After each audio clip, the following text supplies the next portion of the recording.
Colby Covington finds himself at something of a crossroads following his third-round doctor stoppage TKO loss to Joaquin Buckley on Saturday at UFC Tampa.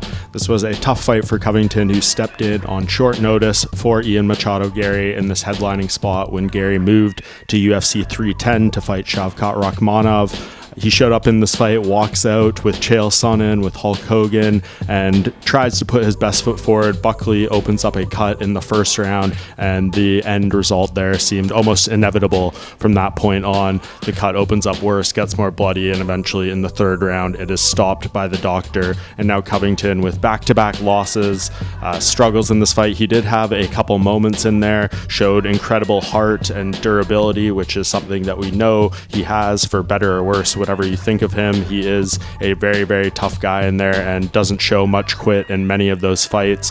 So I think for him, this is just a point now where you have to make some decisions on what you want to do. He's on the wrong side of 30, getting closer to 40.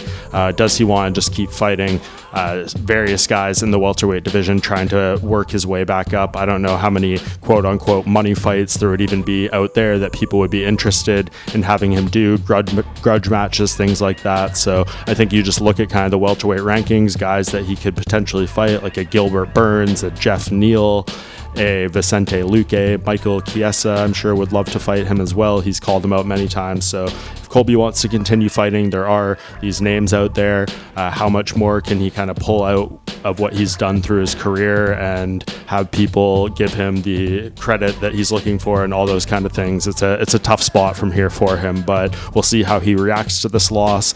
Certainly the doctor stepping in and stopping the fight, Dana White saying in other states, Las Vegas, this wouldn't have been stopped, is probably something he'll use in his favor and try to say he wasn't officially finished and maybe it was just getting started, things like that. But nevertheless, it seemed like Buckley was the better man on this night, and Colby Covington gonna have to figure out how he wants to pick up the pieces and move forward from his career and a challenging spot coming off this loss at UFC Tampa.